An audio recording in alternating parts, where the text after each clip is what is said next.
Anies Baswedan pamer keberhasilan pemerataan pembangunan hingga Kepulauan Seribu. Jadi, sampai dengan tahun 2018, listrik belum menerangi semua pulau berpenduduk selama 24 jam. Masih mengandalkan genset. Sekarang alhamdulillah, listrik sudah menerangi semua pulau berpenduduk selama 24 jam. Lewat apa? Instalasi kabel listrik bawah laut. Sekarang mereka bisa menikmati listrik sama seperti saudara-saudara yang berada di daratan.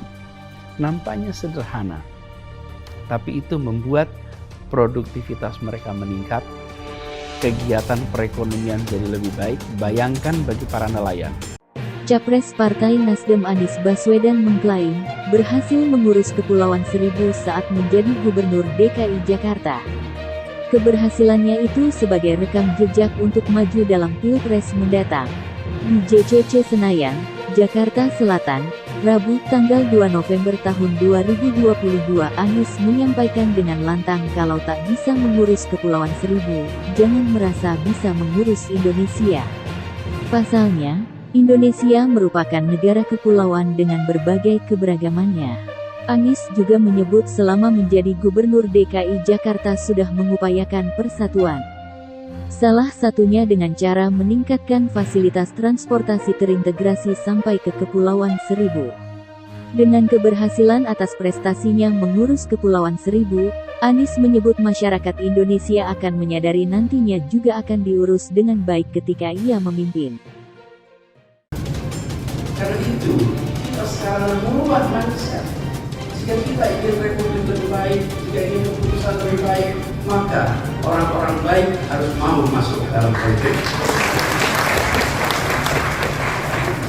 Bila orang baik masuk politik dipermasalahkan, dan orang bermasalah masuk politik tidak dipermasalahkan, maka bangsa ini sedang menghadapi masalah.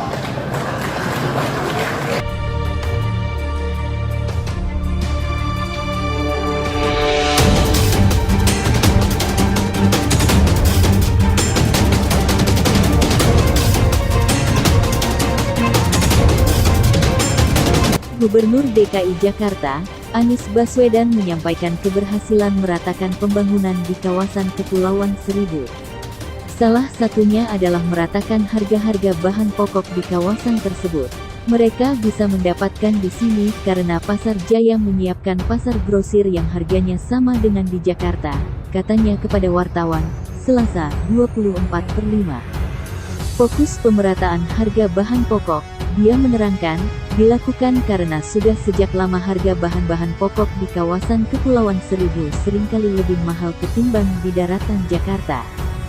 Selama ini Kepulauan Seribu biaya hidupnya sering tinggi karena kebutuhan pokok yang mahal. Apa yang dibangun di sini, semacam pasar grosir. Sehingga pedagang-pedagang di Kepulauan Seribu tidak perlu ke Kramat Jati atau ke daratan Jawa, ujarnya. Selain keberhasilan itu, Anies juga menyampaikan saat ini kebutuhan, seperti listrik, kebutuhan air bersih sampai pengelolaan limbah di beberapa pulau di Kepulauan Seribu pun semakin memadai. Energi listrik yang memadai untuk semuanya. Ketiga ada air bersih, SWRO, Seawater Refresh Osmosis, di mana air laut diolah sehingga menjadi air bersih yang digunakan oleh warga. Keempat adalah pembuangan air kotor dan air limbah yang dibangunkan sistemnya, terangnya. Dari semua capaian yang sudah dibuatnya, Anies berharap untuk kedepannya pembangunan di Kepulauan Seribu terus diperhatikan, termasuk sektor kesehatan dan pendidikan. Selama beberapa tahun ini dan kami berharap siapapun yang nanti mengelola Jakarta akan menempatkan Kepulauan Seribu sebagai bagian penting untuk diperhatikan dan ditumbuhkan karena Jakarta terdiri dari dua kawasan itu, tutupnya. Gubernur DKI Jakarta, Anies Baswedan menyampaikan keberhasilan meratakan pembangunan di kawasan Kepulauan Seribu. Salah satunya adalah meratakan harga-harga bahan pokok di kawasan tersebut. Mereka bisa mendapatkan di sini karena Pasar Jaya menyiapkan pasar grosir yang harganya sama dengan di Jakarta, katanya kepada wartawan, Selasa, 24/5. Fokus pemerataan harga bahan pokok, Dia menerangkan, dilakukan karena sudah sejak lama harga bahan-bahan pokok di kawasan Kepulauan Seribu seringkali lebih mahal ketimbang di daratan Jakarta. Selama ini Kepulauan Seribu biaya hidupnya sering tinggi karena kebutuhan pokok yang mahal. Apa yang dibangun di sini, semacam pasar grosir.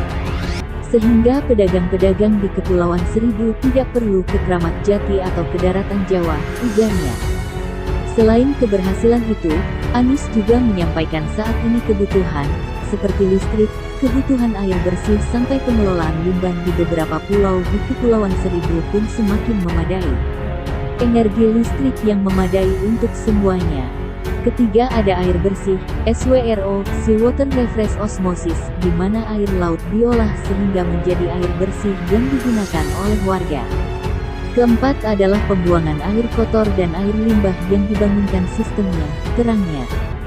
Dari semua capaian yang sudah dibuatnya, Anies berharap untuk kedepannya pembangunan di Kepulauan Seribu terus diperhatikan, termasuk sektor kesehatan dan pendidikan. Selama beberapa tahun ini dan kami berharap siapapun yang nanti mengelola Jakarta akan menempatkan Kepulauan Seribu sebagai bagian penting untuk diperhatikan dan ditumbuhkan karena Jakarta terdiri dari dua kawasan itu, tutupnya. Gubernur DKI Jakarta, Anies Baswedan menyampaikan keberhasilan meratakan pembangunan di kawasan Kepulauan Seribu. Salah satunya adalah meratakan harga-harga bahan pokok di kawasan tersebut. Mereka bisa mendapatkan di sini karena Pasar Jaya menyiapkan pasar grosir yang harganya sama dengan di Jakarta, katanya kepada wartawan, Selasa, 24/5. Fokus pemerataan harga bahan pokok, dia menerangkan, dilakukan karena sudah sejak lama harga bahan-bahan pokok di kawasan Kepulauan Seribu seringkali lebih mahal ketimbang di daratan Jakarta.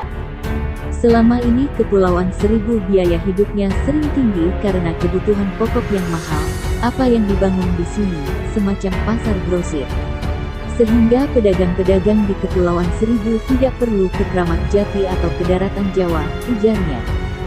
Selain keberhasilan itu, Anies juga menyampaikan saat ini kebutuhan, seperti listrik, kebutuhan air bersih sampai pengelolaan limbah di beberapa pulau di Kepulauan Seribu pun semakin memadai. Energi listrik yang memadai untuk semuanya.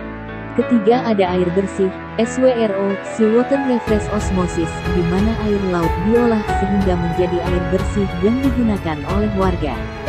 Keempat adalah pembuangan air kotor dan air limbah yang dibangunkan sistemnya, terangnya.